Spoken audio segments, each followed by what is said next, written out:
오늘은 현 시점에서 가장 인기 있는 신발 브랜드 제2의 룰루레몬이라고도 평가받는 프리미엄 러닝화 온러닝에 대해서 이야기해 보려고 합니다. 온러닝은 스위스의 올리비어 베르나르트 선수로부터 시작이 됐습니다.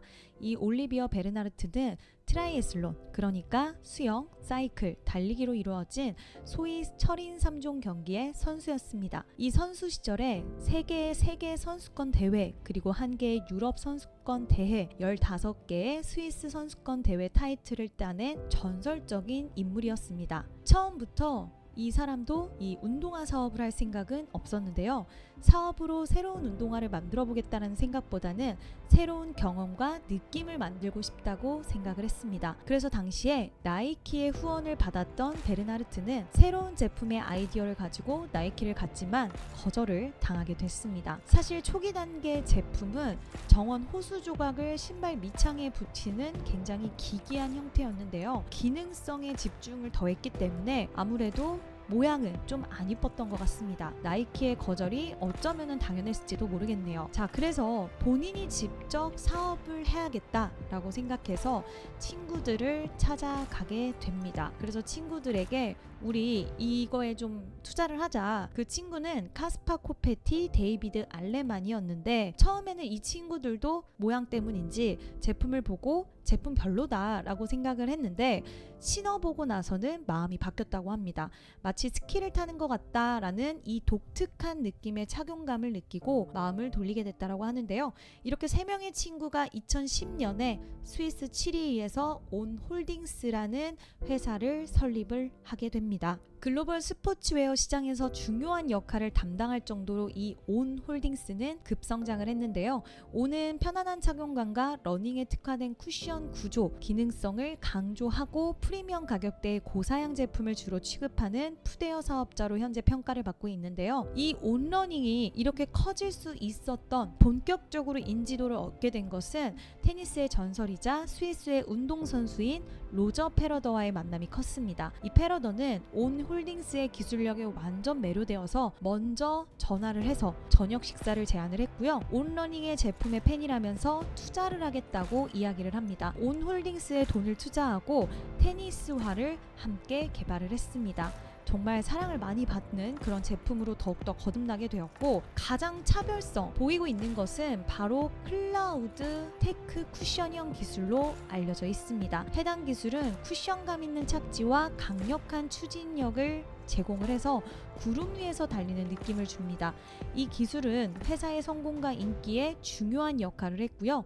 주요 제품명으로는 온 클라우드, 온 클라우드 어웨이, 온 클라우드 노바, 온 클라우드 몬스터 등이 있습니다. 제품명을 보면 알겠지만 주로 클라우드라는 단어가 들어가 있습니다. 온은 런닝화, 하이킹화, 야외 액세서리뿐만 아니라 테니스, 트레이닝, 여행용 의류 등 다양한 제품을 제공하고 있는데요. 온 홀딩스의 제품은 호카 원원, 프랑스의 살로몬과 함께 런닝화 세그먼트에서 프리미엄급 제품으로 인식이 되고 있고요. 대부분 정가 20만원 전후의 가격대로 판매되고 있습니다. 아직까지는 타 브랜드들에 비해서 제품 영역 확장의 초기 단계이기 때문에 여전히 런닝화 중심의 사업 구조를 이루고 있습니다. 온은 지속 가능성과 혁신에 전념을 하고 있는데요. 특히 탄소 배출을 포집하여 만든 고성능 폼인 클린 클라우드를 개발해서 이 소재를 통한 제품 라인업이 확장될 수 있도록 노력하고 있습니다. 또한 순환경제 모델과 재활용 가능한 디자인을 강조하며 캐스터빈에서 유래한 90% 이상의 바이오 기반 재료로 만들어진 사이클론 T와 같은 제품을 제공을 하고 있는데요. 최근 기업들이 추구하고 있는 ESG 경영과 글로벌 시장에서의 환경적 문제를 해결하기 위함으로 분석되었습니다. 그래서 이 회사 같은 경우에는 구독 경제 도입을 했습니다. 한 달에 29.99달러를 내면 6개월마다 새 신발로 바꿔줍니다. 하지만 한계도 분명히 존재한다는 평가를 받고 있는데 구독 경제일 뿐만 아니라 재활용해야 되기 때문에 흰색으로만 제공이 됩니다. 그래서 장기 구독을 하기에는 다소 디자인이 질릴 수 있다는 단점이 있고요. 그러니까 뭐 넷플릭스랑 비교를 해보면 넷플릭스는 끊임없는 새로운 콘텐츠가 나오기 때문에 그 욕구를 채워줄 수가 있는데 이 온러닝의 구독을 유지시키는 것은 변하지 않는 신발로 느끼는 환경 보호의 감정이기 때문에 과연 이 욕구적인 측면에서 지속성이 가능할 수 있을까라는 생각이 좀 드는데, 환경적인 측면에서는 매우 바람직하지만 일단은 기술력과 아이디어 이런 부분은 좀 더 보강이 돼야 될 것 같다는 생각이 듭니다. 또 온러닝은 지금 여러 가지 이제 방법들을 타개하기 위해서 또 노력을 하는 부분들이 있는데, 콜라보를 많이 진행을 하고 있습니다. 얼마 전에도 로에베와 온러닝 콜라보 스니커즈를 출시했는데 정말 예쁘더라고요. 실제로 품절이라고 합니다. 또 파프라는 이제 우리나라 브랜드인데 한국의 패션씬에 떠오르는 샛별 같은 존재라고 불린다고 합니다. 포스트 아카이브 팩션 파프라고 이제 줄여서 얘기를 하는데, 같이 또 콜라보를 해서 지금 한국에 5월 3일에 출시를 했는데 역시나 남녀 사이즈 품절 대란 일으키고 있고요. 이제 콜라보한 제품들을 보면은 그 브랜드의 특성을 잘 살려서 디자인도 굉장히 예쁘게 잘 만들었더라고요. 예전에 못생겼던 몬스터라는 별명이 있었는데 이제는 콜라보를 통해서 디자인도 한 단계 더 업그레이드되고 있는 게 아닌가라는 생각도 들었습니다. 온러닝은 2024년 기준으로 60개국에 7,000개 이상의 소매점에서 판매되고 있고요. 미국이 최대 시장입니다. 또한 자사 온라인 스토어를 통해서 전 세계 고객에게 직접 판매를 강화하고 있고, 이로 인해서 온라인 매출이 지속적으로 증가하고 있는데요. 2021년 9월에 상장을 해서 IPO에서 7억 4,600만 달러를 조달을 했습니다. 온러닝은 2021년에 연매출이 7억 2천만 스위스 프랑, 그리고 2022년에는 12억 7천만 스위스 프랑, 그리고 2023년에는 17억 9천만 스위스 프랑을 기록을 했습니다. 2년 만에 매출이 2배 넘게 증가한 건데, 2023년 매출 성장률만 봐도 이 고정 통화를 기준으로 보면 55%가 넘는 성장률을 기록을 했습니다. 작년 매출인 스위스 프랑으로 17억 9천만 프랑이면 미달러로 환산했을 때 19억 7천만 달러, 우리 돈으로는 약 2조 7천억 원 수준의 규모입니다. 특히 2020년 팬데믹을 거치면서 굉장히 온러닝은 급성장을 하게 됐는데, 이제 뭐 전국의 체육관 문 닫고 사람들은 달리고 싶은 이 욕구가 있기 때문에 밖으로 나가서 달리자라고 생각하면서 구름 위를 걷는 듯한 이 온러닝의 운동화를 구매를 하기 시작을 했는데요. 또 미국은 밖에서 약간 운동하는 게 생활화된 사람들이 많잖아요. 운동하는 공간도 잘 되어 있고요. 그러다 보니 미국에서 비중이 압도적으로 매출이 올라오고 있고, 약 65%가 미국에서 발생을 하고 있습니다. 스위스에서 시작한 브랜드지만 유럽과 중동, 아프리카 비중이 27% 수준이고요. 나머지는 아시아에서 발생을 하고 있습니다. 원래도 고정통화 기준으로 보면 이제 매출이 최소 30% 이상 성장할 것이라고 예상이 되는데, 또 기대를 할 수 있는 부분이 있어요. 지난 도쿄올림픽에서 은메달을 땄던 케냐의 선수죠. 헬렌 오비리 선수가 작년에 기록을 세웠는데 34년 만에 보스턴 마라톤과 뉴욕 마라톤을 동시에 우승하는 최초의 여성이라는 기록을 세웠습니다. 그때 당시 기록을 세울 때 온러닝을 신고 기록을 세우면서 어떻게 됐을까요? 엄청나게 인지도가 올라갔고, 지금 그로 인해서 온러닝의 제품 판매가 엄청나게 치솟게 되었습니다. 근데 올해는 또 파리 올림픽이 있기 때문에 그 기대감을 더 모아가고 있는 상황인데요.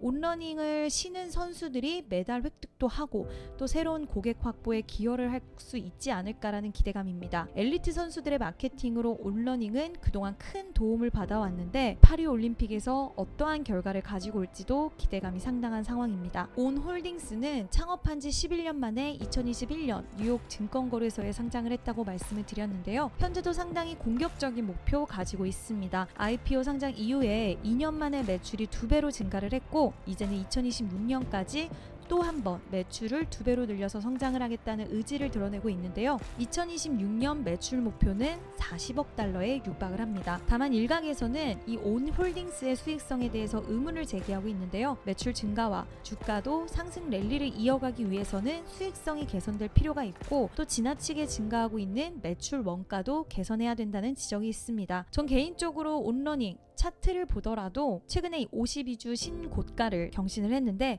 지속적인 상승 충분히 가능해 보인다라고 생각을 하는데, 아까도 말씀드렸지만 파리 올림픽이 열리기 때문입니다. 그리고 마지막으로 우리가 좀 궁금할 수 있는 부분, 제가 제2의 룰루레몬이라고 처음에 말씀을 드렸는데 경영 전략을 살짝 비교를 간단하게 하고 마무리하도록 하겠습니다. 네, 룰루레몬은 핵심적인 전략을 무엇을 갖고 있냐면요. 프리미엄 브랜드 및 커뮤니티 구축에 뛰어난 평가를 받고 있습니다. 고품질, 고가 제품을 제공해서 프리미엄 브랜드 이미지를 유지를 합니다. 고객들은 기능성과 패션성을 동시에 갖춘 운동복을 선호를 하는데 이 부분을 잘 파고들었다라고 할 수가 있고요. 커뮤니티 중심의 마케팅, 요가나 피트니스 이벤트 이런 것들을 통해서 강력하게 커뮤니티 구축을 했고요. 제품 다양화, 요가복으로 시작을 했지만 현재는 남성용 라인, 다양한 스포츠 용품으로 제품군도 확대를 스무스하게 잘 해냈습니다. 디지털 전환, 온라인 판매 채널을 강화했고요. 디지털 커뮤니티와 앱을 통해서 고객과의 상호작용을 증대를 시켰습니다.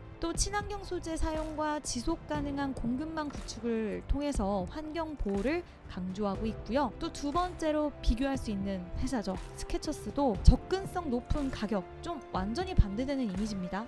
광범위한 제품 라인업. 스케쳐스는 운동화, 캐주얼화, 작업화 등 다양한 제품군을 제공해서 모든 연령대와 소비자층을 타겟해서 제품 라인업을 넓혀가고 있습니다. 또 가격 같은 경우에도 저가에서 중저가의 가격대를 유지하면서 다양한 소비자층이 접근할 수 있도록 하고 있고요. 시장을 굉장히 확장을 잘하는 것 같습니다. 미국 내뿐만 아니라 전 세계적으로 소매점과 유통 채널을 확장해서 글로벌 시장에서의 입지를 강화하고 있고요. 광고와 마케팅 쪽에서도 유명 인사와의 협업, 대중매체 광고를 통해서 브랜드 인지도를 높이고 있습니다. 또 역시나 친환경 소재 사용과 더불어서 지속 가능한 경영 방침을 추진을 하고 있습니다. 지금까지 제가 온러닝에 대한 부분들 쭉 말씀을 드렸고 간단하게 스케쳐스와 룰루레몬에 대해서도 말씀을 드렸는데요. 각각 자신들만의 경영 전략을 통해서 스포츠웨어 및 운동화 시장에서 성공을 거두고 있는 브랜드들입니다. 룰루레몬은 프리미엄 브랜드와 커뮤니티 중심의 마케팅, 스케쳐스는 접근성 높인 가격과 광범위한 제품 라인업, 온러닝은